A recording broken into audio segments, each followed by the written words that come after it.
Welcome to Inner Revolution Astrology. My name is Billy Kyle, and thank you very much for your support. The struggle of existence may seem inescapable as we tread the path, yet we defy the great inertia and choose to apprehend the wisdom of the stars and sands anyway. You have a power and greatness that must be understood at all costs. With mind and heart being equally sacred, together we shall find the way. It's got a quiet intensity. Well, no, But then a certain noisy, relaxed quality, maybe. No, what I meant How was about a quietly noisy, relaxed intensity? That was Who's Afraid of Virginia Woolf, written by Edward Albee. Very, very amazing, beautiful movie. If you haven't seen it yet, check it out. Rent the movie, buy the movie, read the book. All very well done. And it kind of expresses like some of the energy that we're in right now, which is sort of a mysterious kind of moving into the unknown, but it's like a quiet intensity that's building underneath the surface. Kind of hard to gauge where this intensity is building and kind of like where it will release, but we'll kind of like dive into that and look at that a little bit. So some of the key points of this astrology report is intensity. What crisis is being presented right now, and how will you choose to solve it? Facing the threshold guardian, otherwise known as the Saturnian energy. And it's kind of the idea that either you fully commit and say yes to that which you're involved in, that issue that you're dealing with, or Saturn says no. So it's like either you fully commit, you fully get involved, or Saturn says no, and passing those tests. Another one is saying yes to risks and the idea of discovering gold. Great opportunities right now between January, February, into the spring. This is sort of like setting the tone, preparing the ground. And it's the idea of, shall you choose fate or destiny? It's like, which shall you choose? It's like fate has to do with something that's sort of preordained, or like it's already been pre-written and there's no other way that it could turn out. And then destiny is involving your participation and how you get directly involved. So let's think about that as we go through this report.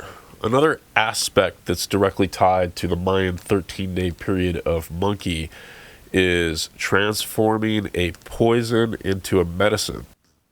And then I'm going to kind of highlight a topic in this report. It's a little bit of a tangent, but I felt like it just needed to be brought in with some of the energy of Capricorn, is the idea of transcending existential prostitution related to offerings which lack integrity, either an offering by oneself or by another or by a corporation and so on. And kind of like, how does that fit in to our current society and the expectations of the society to the individual, or the expectations of the family to the individual, or the expectations of the group and groupthink to the individual? So let's go ahead and check out some charts. We recently had the new moon at 9 degrees of Capricorn. With this, we had the sun square the nodes and Mercury in an opposition with Jupiter, while also squaring Saturn in a mutable T-square. The problem is that we are being pushed beyond our will and intellect to make important decisions while moving into unknown territory, or in strange ways, old territory. While this certainly is intense, it can also summon our creativity and willpower. This window of time can be like discovering gold, the combination of making bold decisions and looking into the unknown or unsurveyed areas where others have not thought to look. This is an opportunity to change from the path of fate to the path of destiny.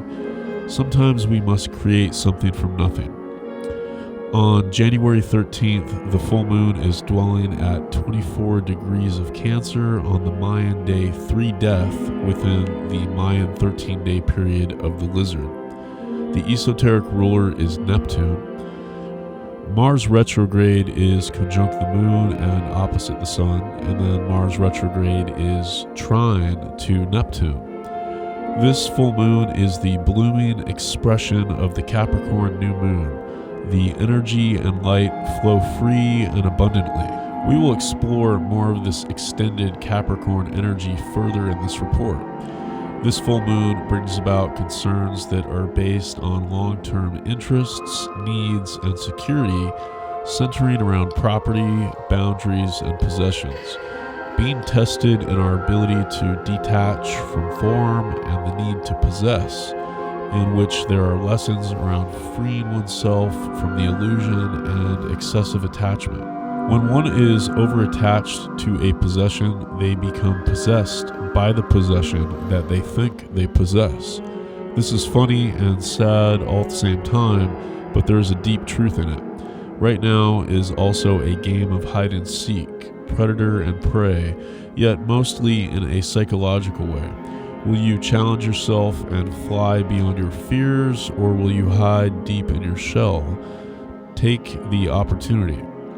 This is also the Mayan 13-day period of Lizard, which is from January 11th to January 23rd. Key attributes of the Mayan 13-day period of Lizard are camouflage, primal magnetism, sex, loyalty, procreation, fertility and pleasure, potential, regeneration, appetite, competition, body language, heart rate, curiosity, adaptability, patience and slow movement, reversals, recovery, and storytelling. Then we have mercurial or trickster goddess energy like Old Coyote, Loki, Anansi, Kokopelli, or Eris. This energy of the lizard is urging one to be the star on the scene. This is a auspicious time where the soil is fertile and great positive developments can be achieved.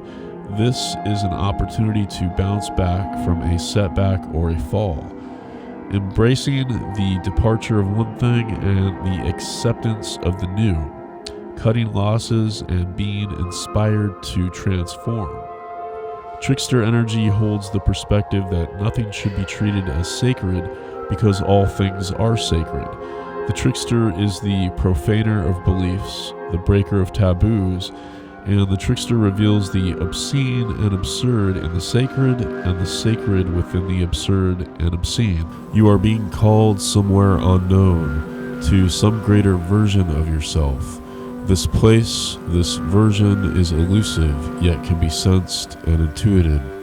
On the verge of clarity, the pieces are coming together one by one, but the clock on the wall is ticking. How long will the door stay open? Abandoning doubt gives you greater speed. Deep patience is required, and so many things of life need your attention right now. But there is a promise of greater meaning. It is certain that if you keep going, you will arrive. Even if you arrive at nowhere, it will still be an improvement. Sometimes there is a danger of rejecting the path ahead. Sometimes there is a desire to go backwards, because backwards is familiar and forward is the unknown. Can you go backwards to get forwards? Or can you go backwards while going forwards? Can we be going forward while a part of our life seems to be going backwards?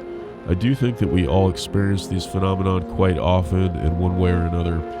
This can be experienced when there is a necessity to evolve, while at the same time there is a desire for things to remain the same. During Mars retrograde, we may feel or experience these phenomena a lot stronger than usual. Enlightenment, evolution, and the quality of effectiveness is defined by our deeds. Mars retrograde is an opportunity to reflect on our actions and how we may want to change the trajectory of our actions and the intentions behind them. It is also a time to add feeling and character to something. I think of the picture that is in a Marshall McLuhan book where a car is driving and the point of view is from the driver's seat. In the rearview mirror, it shows a stagecoach and horses.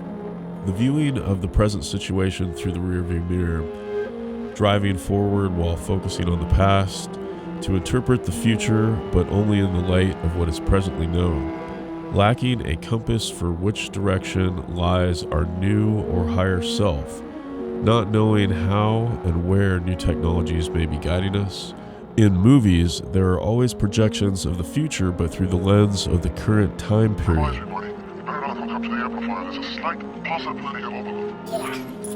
I'll keep that in mind. Back to the Future is a great example of this.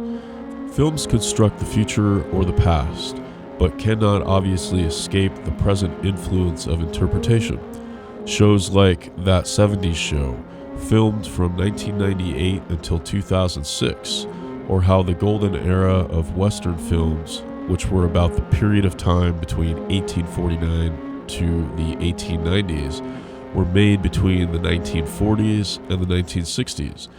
The movie A Christmas Story was filmed in the 1980s, but set in the time of the late 1930s and early 1940s. We are not simply reviewing history as it was, we are reimagining history and then remaking it, many times creating a future out of the past. The mind may be stuck in the past, or at least a version of it, while the world appears to move onward into the future. Emotions, sometimes the negative ones, may become frozen in time as traumatic memories. What areas of your life might you be stuck in a feedback loop? When a planet turns retrograde, it means that it is closer to the Earth than at other times in its cycle. The halfway point of the Mars retrograde cycle will be when Mars reaches about 26.5 degrees of Cancer, which is on January 15th. Even if it seems that you have to go backwards to get a step ahead, just remember that it is all part of the process. When the pendulum is swinging to the right, it is just building momentum to go to the left. When the pendulum is swinging to the left, it is just building momentum to go to the right. Buddha taught us the middle way. When the pendulum is stopped in the center, the clock stops. When the clock stops, the world stops, and we are in the timeless. The clock needs the endless inertia of the swinging pendulum. Retrogrades, especially with Mars, remind us that our actions need to be total and complete, not being distracted by looking to the right or to the left, being fully immersed in the moment and bringing our actions to completion. To follow through completely, not allowing fear to get in the way. The totality of action is freedom in action. And sometimes we need a different or additional perspective to bring something to life. Using Lord of the Rings as an example, which is an amazing book if you have not read the trilogy or seen the movie. The author J.R.R. Tolkien wrote in the time period between 1937 and 1949. And so you have the author in the late 1930s writing about a time period that took place thousands and thousands of years ago, and then this work becomes a movie which was released between 2001 and 2003. 23 years later, extensions of the Lord of the Rings movies and stories are expected to be released in 2026 or after.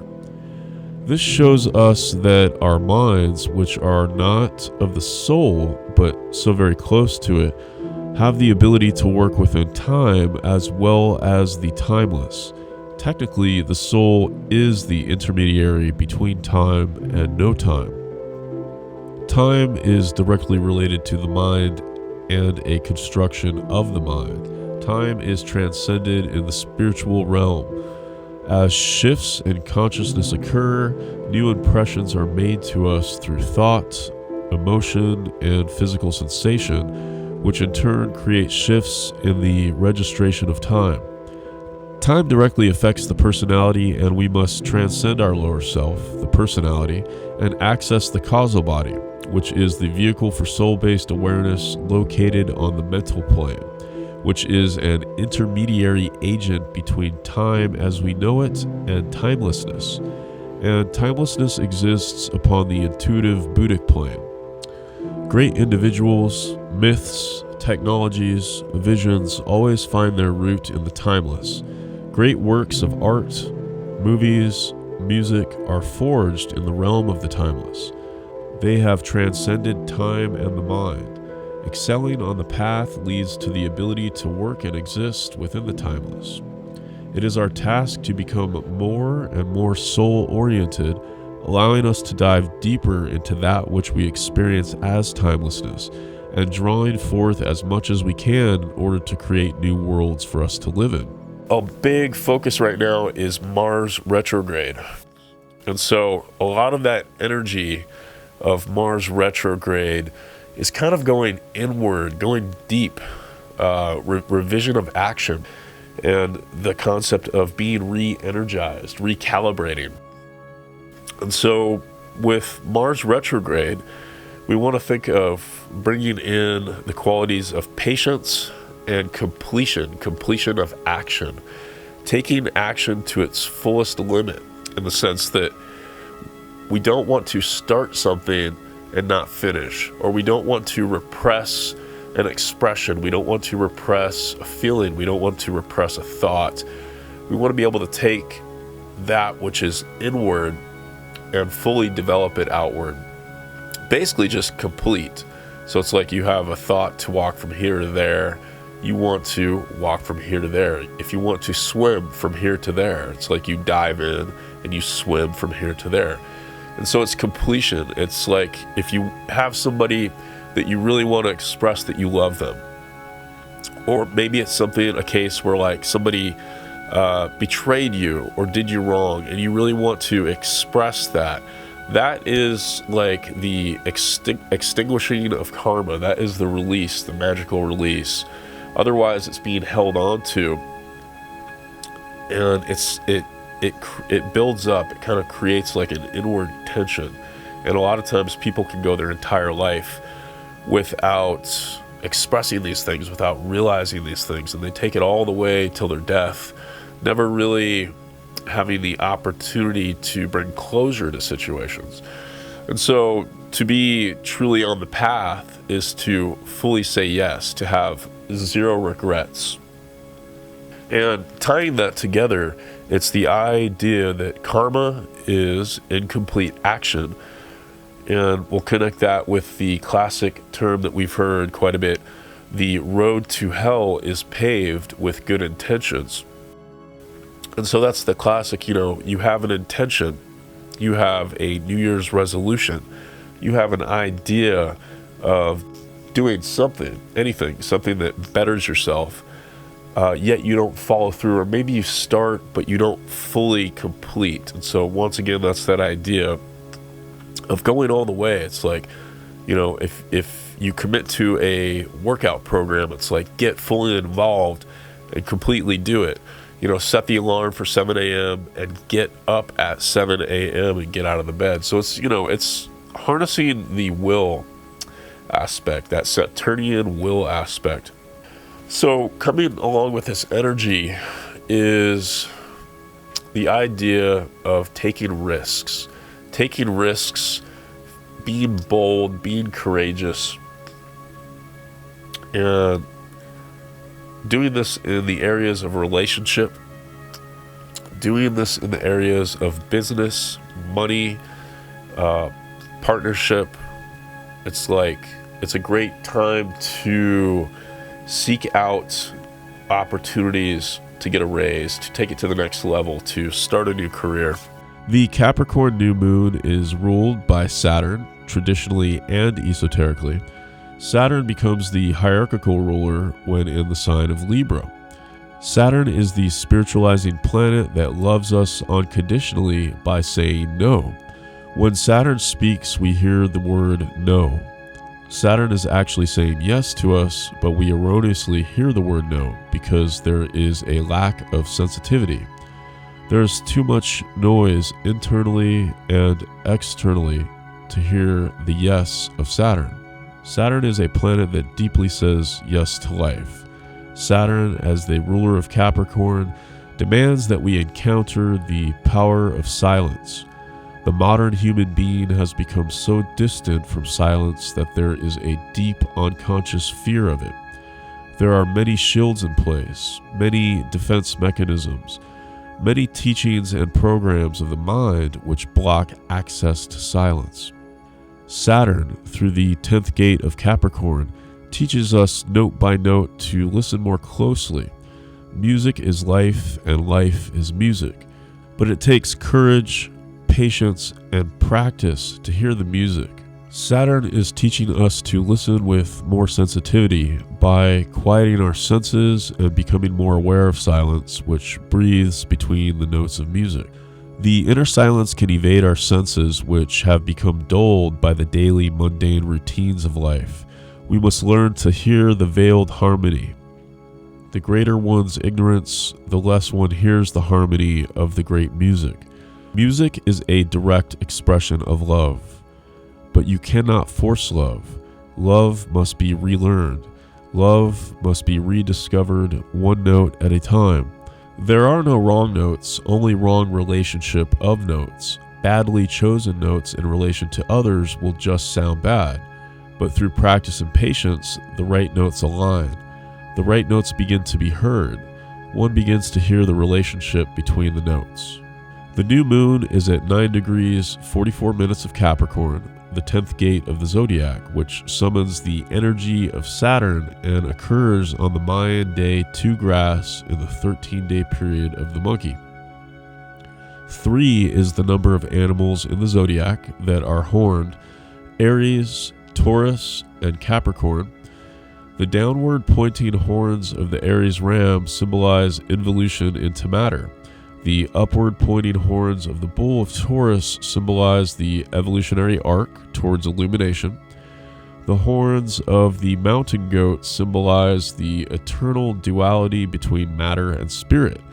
When resolution of this duality between spirit and matter is attained, the Capricornian goat becomes the unicorn, where 2 horns fuse as one, representing the initiated and one-pointed focus. Capricorn, at a deeper level, has the experience of having been to the top of the mountain where strength and wisdom have been gained, and looking down, realizes the needs and suffering of others in the valleys below. The urge to turn away from the light in order to go back to earth and help others is the key. So what is your choice? You have climbed to the peaks and descended into the depths. Seek the heart of desolation, become the virgin. The jewel of the collective, a magical Magatama stone of captured lightning, is held by the great thief of fire, Prometheus, manacled to stone deep in the caves of the underworld, whom you must seek and free. You break the chains that bind Prometheus and tame the vultures of torture. No longer is progress silenced. You've confronted and outmaneuvered the 3-headed guardian Cerberus, who now follows as an ally. What will your choice be? Unlocking the written memory, it is clear that personality achievement leads to impersonality. From the fishbowl to the sea, there is no return. Unplug from the dream of satisfaction and good intentions. Spiritual evolution cannot be forced. Love cannot be sold.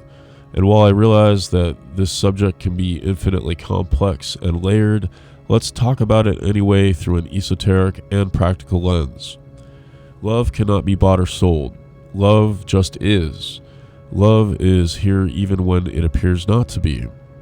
The word prostitute at its root origin means to offer up for sale, or place before, or to expose for sale. And in this way, it usually disregards discrimination during the process. It means to expose publicly and again without discrimination. Prostitution, thought of as the world's oldest profession, is a participatory act through which love does indirectly find expression. Today's interpretation of prostitution obviously revolves around sex for money or something else of value, but it can be easily used to describe many other scenarios. Many people can, so to say, prostitute themselves for one thing or another. This usually involves someone doing something that they do not believe in or just for the money, while sacrificing values and ethics. We all have done this in some way or another at some point in time. Sometimes it has been necessary. It is almost impossible to avoid in the process of conscious evolution. Do you really love what you do?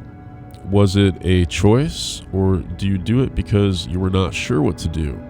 The system pressures kids to decide what they want to be, sometimes even earlier than junior high. How is a high school student who has no wisdom or experience yet in life expected to decide what they should be for the rest of their life before they even turn 16? Before they even leave school, they have been pressured to make a decision.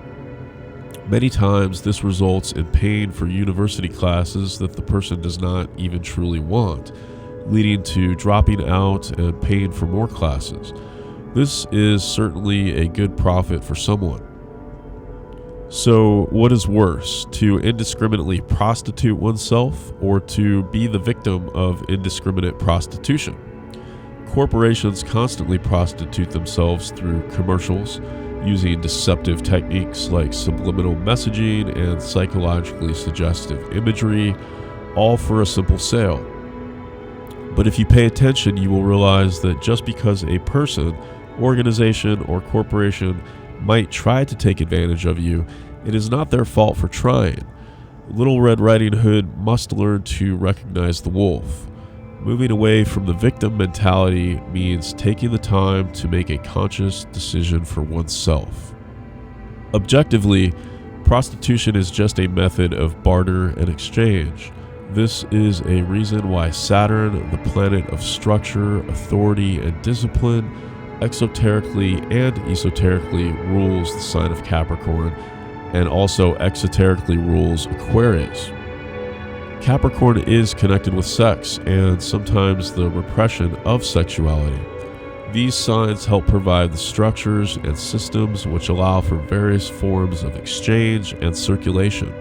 There is also a connection to Pan, the primal goat god associated with wild nature, sex, and caves. Love is one of the most sought after of all qualities. For many, it is like a drug. The issue usually lies in the attachment to our ideas about what love is, or one's addiction to it for various reasons. Love is mysterious and complex, yet natural, pure, and magnetic. Humans distort pure love through imbalances in the personality. Love may be personal or impersonal. It can be unconditional, which is Neptune, or with conditions, Venus. Prostitution is conditional. It may be transformed from conditional to unconditional. Love is the process and the goal. It is just the path we choose to get there that may be distorted or misdirecting. Usually, when ignorant or misguided choices are made, one is left with a false version of the love that was sought. A copy, a duplicate, a projection. Keeping in mind that prostitution is not just about sex, we can say that any form of prostitution which is coupled with an absence of discrimination is fueled by the personality's self-centered quest for gain and satisfaction. A persona at any level of evolution may succumb to indiscriminate prostitution. Even advanced spiritual people may get lost in the urge to aspire by becoming satisfied or even mistaking satisfaction as the goal. We must learn that rapid judgment equates to the closing of the third eye and one's ability to see a wider context or beyond the outward form. Rapid judgment, as well as pro and anti-thinking, can represent a degree of limited perspective, and one can instruct oneself to be on alert to these autopilot functions of the mind. So much division and damage has been caused by this shallow approach. Evolving means to go through the process of ignorance until one becomes aware of that ignorance and thus sees a different path or transforms themselves. But to reach the divine or unconditional love, you cannot use hatred. You will experience anger or hatred while walking the path, and that experience will one day dissolve in the light of a greater experience. The question is always, how many times will you experience a lower quality until you decide to change your response? In the sign of Capricorn, under the guidance of Saturn, it is our duty to recognize these lower qualities and choose to abandon them in place of higher ones.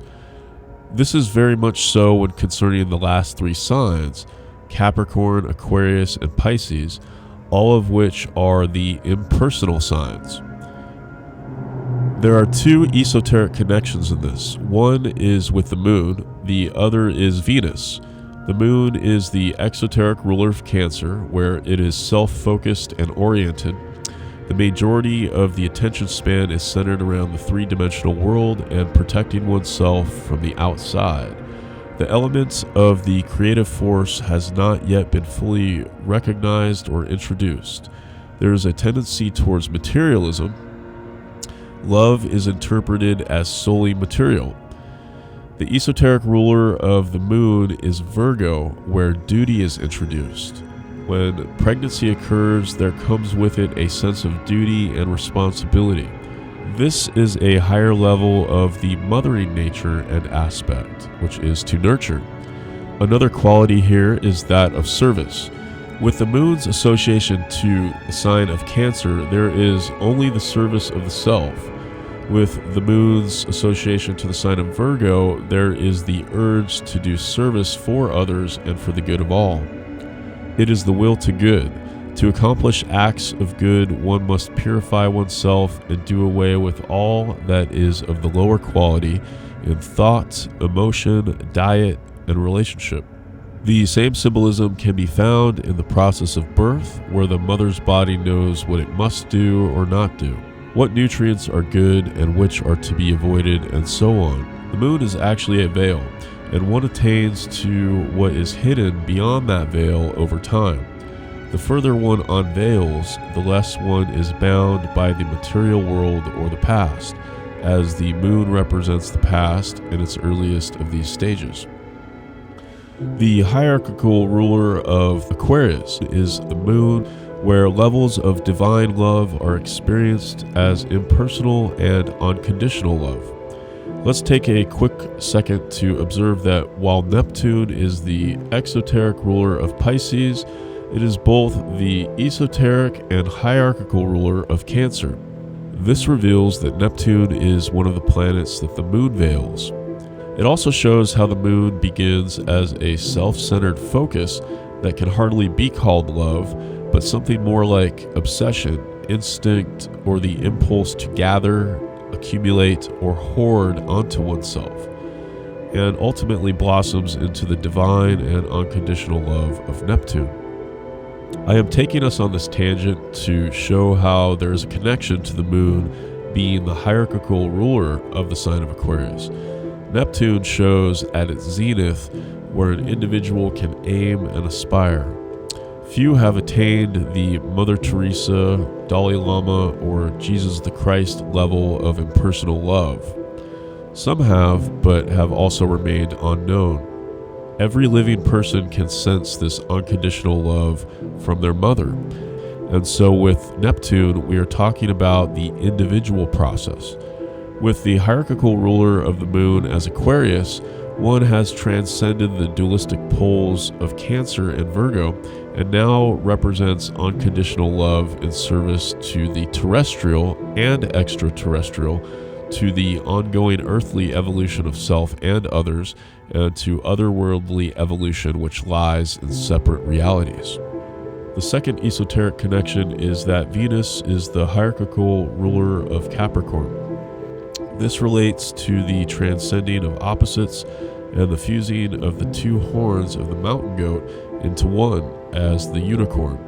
Reaching the highest qualities of Capricorn equates to mind over matter. Venus and the path it takes from the point of view of the Earth is represented by the five-pointed star or pentagram. When inverted, it is the goat with the horns raised upward, symbolizing matter over spirit. When the star is upright, it symbolizes spirit over matter. There are multiple phases. The first phase is with the horns upward, and the spirit point is diving downward into matter, associating this with Satan which makes sense because this is the phase of the turn of the pentagram that relates to enjoying the physical and emotional pleasures of life, while disregarding the lessons of the spirit. This means that materialism blinds the person in this particular phase from that which is beyond materialism. The second phase, the spirit-oriented pentagram, represents the movement back towards spirit and that of the aspirant, seeking a wider understanding of life but still struggling with desire. This is where many desires are achieved, but as many know, desires fulfilled lead to more and more desires. The idea itself of desire must be transformed. The third phase, again with goat horns facing upward, symbolize the descent back into matter. This is the unicorn, Lucifer, or Prometheus phase, where the aspirant has ascended into the light and is able to contain and conduct some degree of angelic substance, and instead of continuing onwards, decides to return back into the heart of matter to bring assistance to the world of the suffering. Lucifer means morning star and bearer of light, and is directly associated with the planet Venus. This return to Earth is the gifting of the light of the mind and knowledge with the possibility of wisdom through choice. The fourth phase is the return again to spirit, but with experiential wisdom. Divine unconditional love encapsulates conditional love, kind of like Russian dolls. Conditional love, which is usually shallow, and hatred are similar, both being just shadows of divine love, simply because nothing escapes love. This is the same as saying that the devil is just an unevolved god.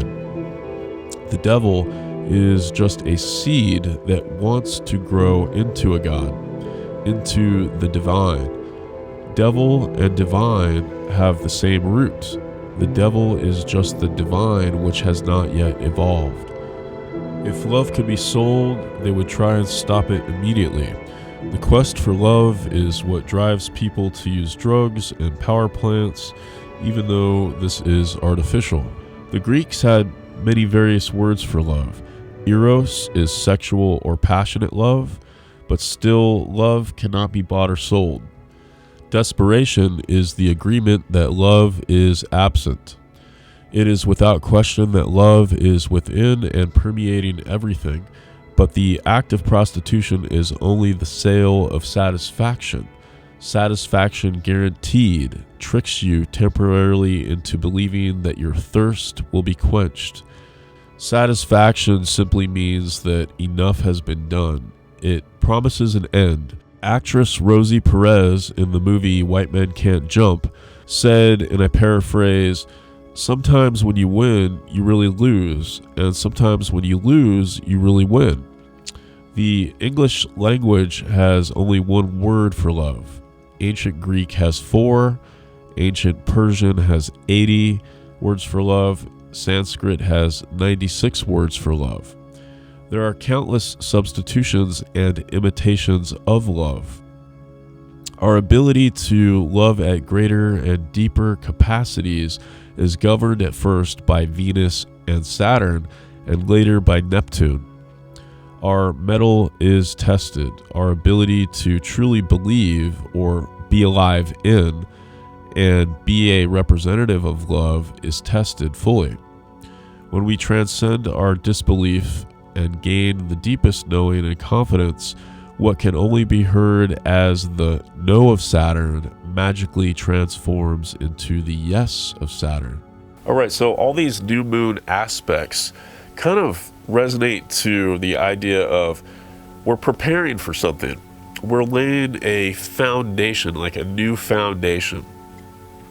We are setting the circuit for advancing readiness. And it's kind of like I connected it to the concept of prayer, because a lot of times in prayer, somebody kind of like takes the two sides, the two opposites, brings them together left and right. and holds an intention. And a lot of times, I mean, we don't have to get into the right and wrongs, goods and bads, validity or not of prayer and how it's connected to religion. But because it's also connected to meditation as well. But it's the sense of coming together, finding a unity, and then having an inward intention for something.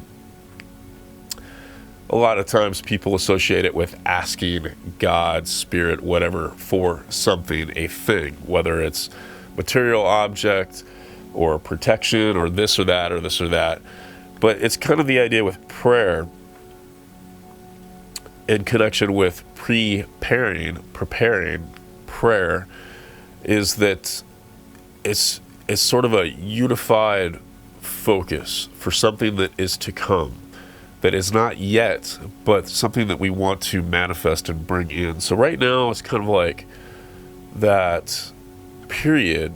It's a window of preparation, and it's kind of like, you know, there's a wedding in the future, or there's like a rocket launch in the future, or there's some great event, or you're waiting for a new job to start or something like that. And so there is like a great appetite for something that has not yet arrived. And so it's kind of like preparing for that dinner, preparing for that feast, preparing for the party. It's like we're getting ready for the party. It's like getting all the stuff out, you know, ordering the cake, getting the balloons, you know, ready, ordering that tank of helium or whatever. So this is also a window of time where it's attractive opportunity, attraction to opportunity, opportunity for attraction. It's like also attraction to high levels of difficulty. It's like when somebody starts the video game, they can choose like beginner or whatever, novice, medium, difficult, or like mastery level or whatever. So there can be an inclination right now, an attraction to want to go for like difficult, super difficult, go for the higher levels, go for something big. And I invite you to entertain that idea. You know, go big. I mean, take the risk. It's a time of taking risks. There's also at this time, collectively, individually, an interest in that which is strange, an interest in that which is mysterious. And then topics of freedom and health, all of these things becoming like interesting topics in the collective, in the news. All right, so, you know, do you feel that love is in short supply? You know, there's a lot of people that kind of wander through life feeling that love is lacking. And we do see that quite a bit in society. We do see that in the world. There's, you know, a lot of darkness, a lot of isolation, a lot of fear, a lot of illusion. And then, you know, you bring in things like pharmaceuticals and drugs and all that kind of stuff. But really, there is no limit. There is no lack to love. There is no short supply at all. So I wanted to, you know, bring up the interesting question. It's like, do men use love to get to sex? And do women use sex to get to love? And I know that's just thinking about men and women. It's not venturing into other aspects of identity. But basically, it's, you know, the essential is there. It's like, does the masculine use love to get sex? Does the feminine use sex to get to love? So, you know, these are some of the topics that come up with this like Capricornian energy, as well as the topic of facing darkness, diving into the abyss. It's like when the Capricornian goat climbs that mountain out of the valley, the darkness of the valley, and gains height. It is able to actually like look down into the valley, look down into the abyss, and have a more wide, expansive viewpoint on what the abyss is, and how the Capricornian can like turn back and like help those that are still stuck in that darkness. And then having to walk through this darkness, having to walk through this abyss, this winter time in the northern hemisphere, this unknown, all the unknown and unsettling things that are happening in the world right now. requires the age-old idea of belief, the belief to get through it. I believe this will happen. I believe this will come to pass. And I always liked Robert Tennyson Stevens' take on the word believe. He equated it to believe is to be alive in. So to be fully alive. So with belief, it's to be alive in, which means to be in the heart of the matter, to be in the heart of the moment, to be overflowing with life, and to be free of error in that moment as well. On December 29th, on the Mayan day 1 monkey, the wise centaur teacher Chiron stations direct at 19 degrees of Aries. Chiron makes a trine to Mercury in Sagittarius, as well as a biseptile to Mars retrograde in Leo. We are now thinking, reviewing, and meditating on methods of action that lead to healing unstable circumstances internally and externally. Meditation in action can be a very helpful practice at this time. Focus and balance inwardly leads to grace outwardly. Chiron is also making an undecile, which is a 1/11th aspect, to both Saturn in Pisces and Uranus in Taurus. Check out this chart. Chiron is the main focal point of this circuit. This fits well with the Mayan 13-day period of monkey, which is from December 29th until January 10th. Themes of this period are turning a poison into a medicine, healing, fertility, playfulness, music and art, celebration, and time itself. It is a time of learning tolerance, balancing health, conjuring or testing ailments and remedies, and overall astral hygiene. The practice of inner alchemy describes this period well. At this time, we learn new modalities and practice adaptation and resilience. I think of the shaman gathering plants or objects of power for their medicine bundle. The use of paint, fire, smoke, and incense. The shaman's toolbox gains new items. Everyone is a medicine woman or man at some point in their incarnating evolution, developing the ability to be a healer or practitioner of medicine. This is a deeply personal process, the navigation of healing oneself or others. There is very much a connection to Chiron, the wise centaur and wounded healer. Chiron is currently in the sign of Aries and is showing us either where we struggle to be independent or where we lack courage, revealing one's lack of ability to initiate or exist. Chiron in Aries ultimately fortifies and upgrades one's connection to intuition or psychic registrations. I connect Chiron with what is called the Antakarana, which is a bridge that connects the lower and the higher self, the personality and the soul. Chiron is also referred to as the Rainbow Bridge, and like the work of the magician who dabbles in alchemy and creativity, all art and music, writing, acting, and its celebration are so vital to us humans. They are all necessary modalities of medicine and healing individually and collectively. They are all expressing ideas, time or timing, proportion, relationship, and the astral and emotional application. For many, going to concerts can be their version of a religious experience or a very healing experience. The lower ego version of this energy would be things like posturing, extreme or abrasive opinionated attitudes, negatively charged emotions, fixation or obsession, or simply stubbornness and not allowing other perspectives. Individually, as well as in the world, we may see issues around power, boundaries, time-based technology, and creative projects reaching completion. Seismic or volcanic activity, whether literal or personally symbolic, may make itself known at this time.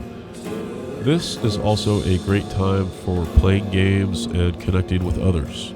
My name is Billy Kyle. I am a musician, writer, philosopher, and practical mystic.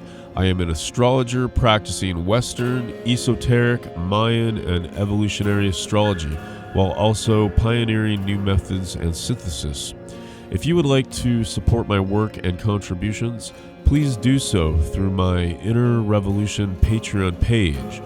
Thank you donations via the Buy Me a Coffee link are also highly appreciated. I am available for various types of astrological chart readings and can be contacted through email, Patreon, and Instagram. I encourage you to leave comments with your own insight as well as feedback about my video content, as we are all one community gathered together in the middle of this great flowing river of life, beautifully diverse and connected beyond reason. Liking this video, subscribing to my Inner Revolution Astrology channel, and clicking on the bell icon so that you can receive notifications of future videos will greatly help and are much appreciated. Thank you, and at your highest may you be.